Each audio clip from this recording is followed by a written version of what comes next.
नहीं कि वो शिव महापुराण की कथा बाँच दे। इतना जरूर है कि वो तुमरुका जी अजर अमर हैं, उनके प्राण नहीं छूटे।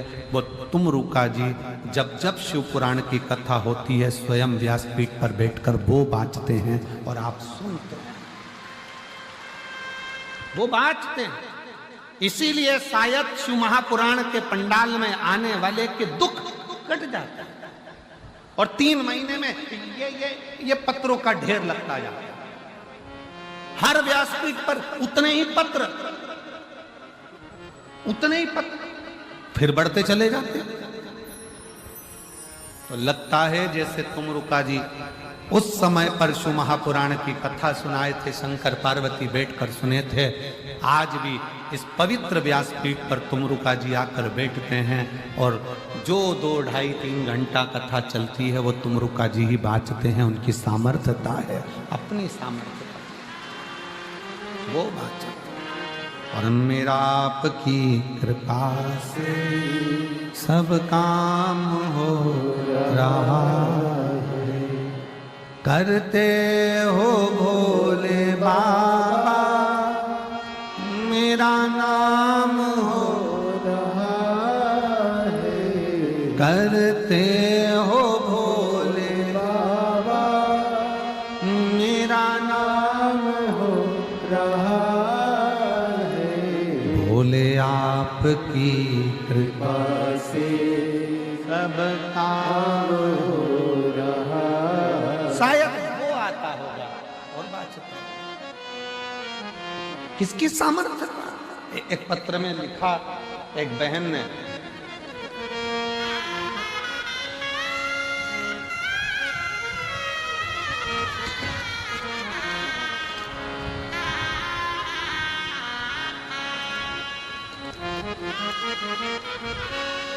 मेरा नाम सुनीता रानी है, मैं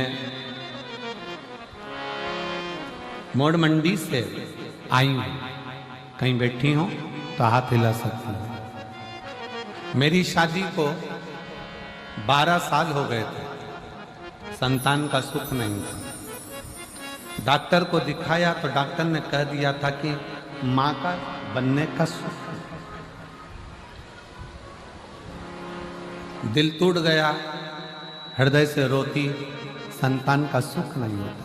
कहीं बैठी हो सुनीता रानी, मोड़ मंडी से हैं, अगर बच्चे को लाई हो तो व्यासपीठ पर आ सकते। तब किसी ने कहा कि वो सियोर वाला महाराज कथा कहता है और टीवी पर आती है, आस्था चैनल पर, मोबाइल पर भी कथा आती है, सुनो। पहली बार मोबाइल पर आपको सर्च किया, धन्यवाद, आपने सर्च तो किया। पहली बार मोबाइल पर आपको सर्च किया और कथा सुनी। कथा सुनकर टीवी पर सुनी।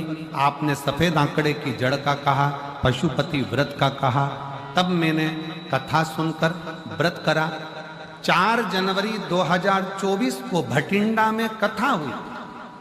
फिर कथा सुनने के लिए मैं आई और बाबा से मैंने विनय किया, बाबा से निवेदन कर कर केवल गई। इस पंडाल में बैठकर बाबा से झोली पसार कर प्रणाम कर कर, रज को पेट पर लगाकर प्रणाम कर कर जब गई, मेरे बाबा ने ऐसी कृपा कर दी, 1 महीना भी नहीं हुआ और मेरा गर्भ ठहर गया। और बाबा की कृपा से 1 महीना भी नहीं हुआ और मेरा गर्भ ठहर गया। और बाबा की कृपा ऐसी हुई कि मुझे पुत्र रत्न की प्राप्ति हुई है। मैं बाबा को यहाँ प्रणाम करने के लिए, एक लाइन अच्छी है, आप और हम गुनगुना कि लुटा दिया भंडार काशी कर दिया माला काशी वाले। वो शिव की उदारता से, वो भगवान शंकर की करुणा से। मैं तो पंडाल में केवल कथा सुनने आई थी। किसी ने कहा था कि वहां बैठकर अगर मांगा जाए तो शिव देता जरूर है, उससे प्रार्थना करी जाए। उसने एक लाइन अच्छी लिखी है,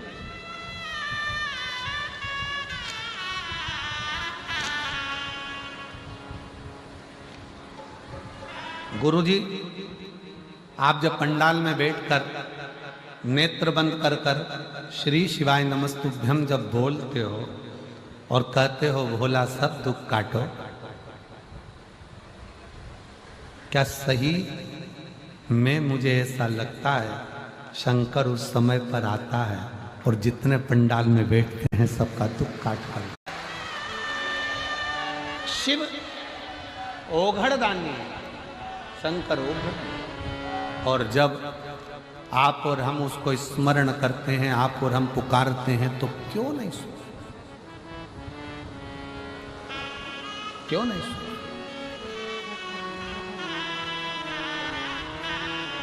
आप केवल हृदय से उसको बचो।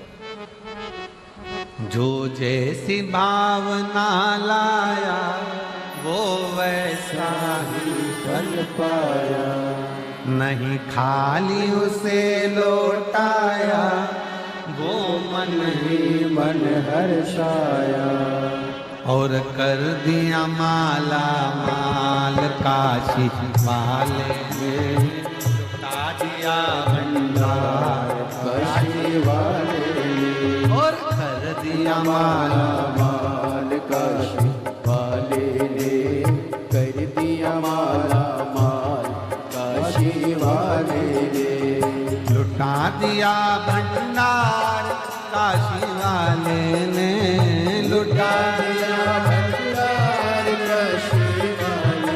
भगवान शंकर का मंत्र उच्चारण करते करते चले।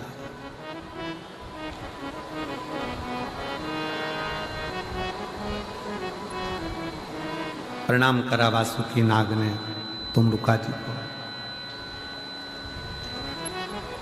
अच्छा, कई लोगों ने एक प्रश्न मन में रखा होगा कि ये तुमरुका जी जो शंकर भगवान की कथा करते हैं, शिव जी की शिव पुराण की कथा बाँचते हैं, जो शंकर जी को इतना प्रेम करते हैं, ये तुमरुका जी का घोड़े का मुंह क्यों लगा?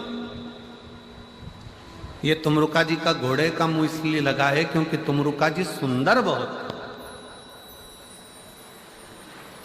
इतने सुंदर थे कि तुमरुका जी को देखकर कई लोग उनकी ओर आसक्त हो जाते थे। कई अप्सराएं आ जाती थी, कई देवियां आती थीं।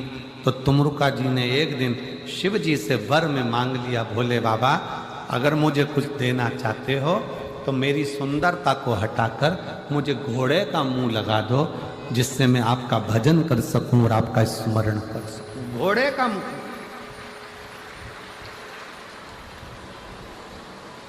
ये सुंदरता मुझे कष्ट दे रही है।